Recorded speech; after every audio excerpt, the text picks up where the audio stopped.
마태복음 26장 47절에서 56절 말씀입니다. 말씀하실 때에 12 중에 하나인 유다가 왔는데 대제사장들과 백성의 장로들에게서 파송된 큰 무리가 칼과 몽치를 가지고 그와 함께 하였더라. 예수를 파는 자가 그들에게 고노를 짜 이르되 내가 입 맞추는 자가 그이니 그를 잡으라 한지라. 곧 예수께 나와 라삐여 안녕하시옵니까 하고 입을 맞추니 예수께서 이르시되 친구여 내가 무엇을 하려고 왔는지 행하라 하시는데 이에 그들이 나와 예수께 손을 대어 잡는지라. 예수와 함께 있던 자 중에 하나가 손을 펴 칼을 빼어 대제사장의 종을 쳐 그 길을 떨어뜨리니 이 예수께서 이르시되 내 칼을 도로 칼집에 꽂으라. 칼을 가지는 자는 다 칼로 망하느니라. 너는 내가 내 아버지께 구하여 지금 12군단 더 되는 천사를 보내시게 할 수 없는 줄로 아느냐. 내가 만일 그렇게 하면 이런 일이 있으리라 한 성경이 어떻게 이루어지겠느냐 하시더라. 그때 예수께서 무리에게 말씀하시되 너희가 강도를 잡는 것 같이 칼과 몽치를 가지고 나를 잡으러 나왔느냐. 내가 날마다 성전에 앉아 가르쳤으되 너희가 나를 잡지 아니하였도다. 그러나 이렇게 된 것은 다 선지자들의 글을 이루려 함이니라 하시더라. 이에 제자들이 다 예수를 버리고 도망하니라. 아멘. 할렐루야. 우리와 함께 하시는 하나님의 크신 사랑과 은혜 안에서 새 날이 시작이 되었습니다. 오늘도 함께 하시는 하나님의 크신 사랑과 은혜 안에서 하나님 말씀대로 행함으로 하나님의 선하신 뜻을 이루어가는 복된 날 되기를 예수님의 이름으로 축복합니다. 오늘 우리에게 주신 하나님 말씀을 통해서 참고 기다릴 때 하나님의 뜻이 이루어집니다. 참고 기다릴 때 하나님의 뜻이 이루어집니다. 이런 제목으로 하나님 말씀을 증거하겠습니다. 십자가를 바로 눈앞에 두신 예수님은 큰 고민과 슬픔 가운데 있었습니다. 그래서 겟세마네 동산에서 하나님께 기도를 하셨는데요. 간절히 기도했습니다. 얼마나 간절히 기도했던지 흘리는 땀방울이 무엇과 같이요? 핏방울 같이 되었다라고 말씀하셔요. 예수님께서 그렇게 간절히 기도하셨습니다. 기도를 하신 후 이제 예수님의 모습은 어땠을까요? 기도하기 전에는 큰 고민과 슬픔에 빠져서 내가 고민하여 죽겠다라고 말씀하신 예수님. 그러나 이제 기도를 마치신 후의 모습은 어땠을까요? 네, 어땠을 것 같아요? 기도하기 전하고 기도한 후의 모습이 이렇게 달라지는 거예요. 근심하며 슬퍼했던 예수님은요, 이제 앞으로 일어날 그 일이 뭐예요? 십자가의 죽음이죠. 그 십자가의 그 고난을 두려워하지 않고요, 담대하게 앞으로 나아가셨습니다. 26장 46절을 보면은 일어나라 함께 가자 보라 나를 파는 자가 가까이 왔느니라 하시면서요. 누가 예수님께서 직접 나서는 모습을 보입니다. 그렇게 예수님께서 나아가실 때에 이제 가룟 유다가 이끄는 큰 무리가 예수님께로 나왔습니다. 이들은 무엇하기 왔을까요? 예수님을 잡기 위해 왔습니다.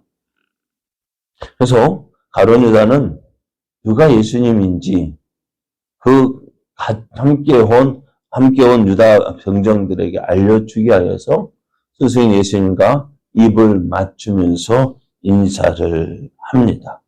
입을 맞추는 거 저들에게 예수가 이 사람이다 라는 것을 알려주는 신호였어요. 이것을 신호로 해서 이제 가룟 유다와 함께 온 그 병정들은 예수님의 몸에 손을 댔습니다. 예수님을 붙잡았습니다. 예수님께서 갑자기 나타난 큰 무리가 예수님께 손을 대어 예수님을 잡자 옆에 있던 제자들이요 순간 긴장하기 시작합니다. 그리고 베드로는 칼을 빼내어서 예수님을 잡으려는 그 사람 중에 한 사람을 내리쳤는데요. 여러분 어땠을까요? 베드로는 어부입니다. 칼을 휘둘렀는데요. 그 사람을 죽이도 못하고 기만 베고 말았습니다. 다른 성경에 이 종의 이름이 말고라고 이름을 하고 있는데요. 베드로가 칼을 빼서 휘둘렀는데 어떤 마음으로 휘둘렀을까요? 이 사람 죽여야겠다는 마음이 휘둘렀는데 죽여야겠다는 마음으로 휘둘렀는데 뭐밖에 못 배웠다고요? 귀밖에 못 배웠어요. 그런데요. 갑작스러운 악소리와 함께 시뻘건 피를 본 사람들의 마음은요. 동요되기 시작했습니다. 왜요? 피를 봤거든요. 자기의 동료들이 죽을 뻔했습니다. 어떻게 했을까요? 저들도 예수를 잡으러 온 유대 병정들도 순간 긴장하고 예수님의 제자들도 긴장하고 언제 어떻게 터져서 일촉즉발의 그 모습이 오늘 예수님의 제자들과 그 예수님을 잡으러 온 그 유대 병정들 간에서 일어나고 있었습니다. 누가 조금 조금이라도 잘못 보면은요, 그곳은 이제 싸움터, 전쟁터가 될 것입니다. 그러게 되면 어떻게 될까요? 누가 이길까요? 예수님의 제자들이 이길까요? 유대 병정들이 이길까요? 네? 누가 이길 것 같아요? 그죠? 그렇게 되어지면은 어떻게 될까요? 지금까지 3년 동안 예수님께서 가르쳐온, 훈련시킨 그 제자들은 어떻게 될까요? 일도 하기 전에 아마 붙잡히거나 아마 큰 부상을 당하거나 죽임을 당했을런지도 몰라요. 그래서 예수님은 급히 그 사이로 뛰어 드셨습니다. 그리고 피를 흘리고 있던 그 대제사장의 종 말고의 길을 고쳐주셔요. 그러시면서 이제 베드로를 책망합니다. 베드로에게 책망하는데요. 그러면 하시는 말씀이 너는 내가 내 아버지께 구하여서 지금 12군단 더 되는 천사를 보내시게 할 수 없는 줄 아느냐? 내가 만일 그렇게 하면 이런 일이 있으리라 한 성경이 어떻게 이루어지겠느냐라고 말씀하세요. 베드로는 예수님께서 붙잡혀 가시는 것 제대로 볼 수가 없었어요. 그래서 예수님을 붙잡아 가려는 저들에게 칼을 휘둘렀는데 베드로의 마음은 어떤 마음일까요? 어떻게 해서든지 예수님을 내가 지켜야 되겠다 하는 생각이었을 거예요. 그죠? 그 생각으로 칼을 휘둘렀는데 칼을 제대로 휘두를 줄 모르는 사람이 휘두르니 이런 일이 되고 만 거예요. 예수님은 그 동요하고 있는 그 유대 병정들을 진정시켰습니다.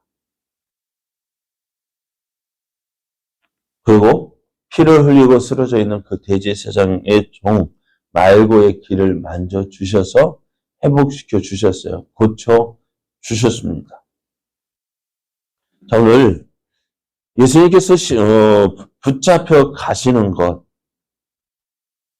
그것은요, 예수님께서 힘이 없어서 붙잡혀 가시는 것이 아닙니다.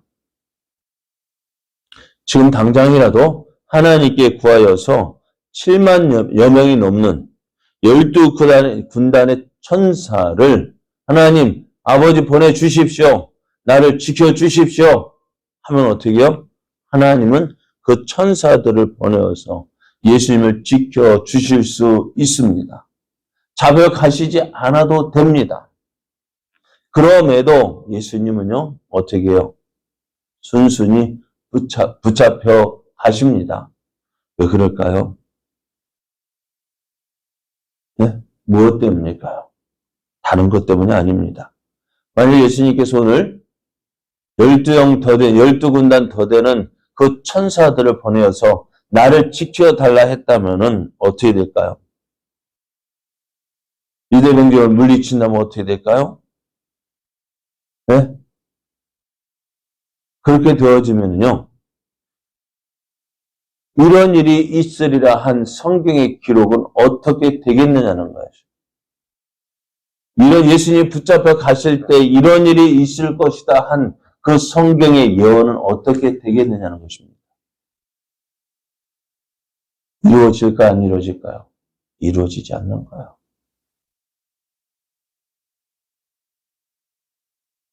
그래서 예수님은 지금 이렇게 되어지는 것 역시 예수님이 힘이 없어서 붙잡혀 가신 것이 아니라 하나님의 뜻을 이루기 위함이다라고 말씀하셔요.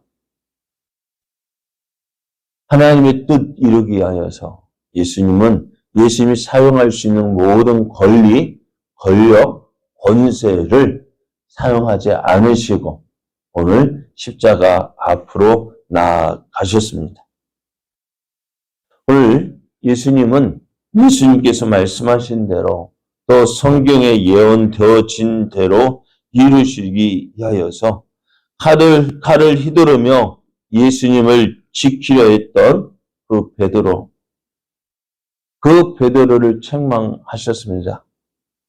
또 예수님을 잡으러 온 저들에게 예수의 몸을 온전히 내어 주셨습니다. 내가 그다. 너희가 잡으러 온 그 사람 나사렛 예수가 바로 나다.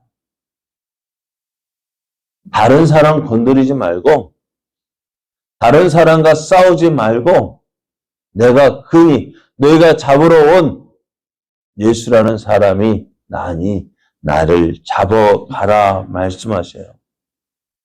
그러시면서 그 제자들 어떻게 하셨을까요? 그렇게 함으로 함께 있던 제자들을 지켜 주셨습니다. 오늘 이것을 본 제자들 어떻게 했을까요? 예수님께서 유대 병정에게 잡혀가셔요. 어떻게 할까요? 그것을 보고 오늘 말씀을 보면은요, 도망갔다 했습니다. 다 예수님을 버리고요, 다 도망했다라고 말씀합니다. 이 예수님을 통하여 이루시고자 하시는 하나님의 구원 계획을 이루시기 위해서 붙잡혀 가시게 되었습니다. 예수님은요, 이렇게 하나님의 뜻을 이루는 것과 내 욕심을 채우는 것, 그 두 사이에서 우리가 무엇을 취할 것인지 바로 말씀해 주셨어요. 무엇을요? 네? 하나님의 뜻을 이루는 것입니다.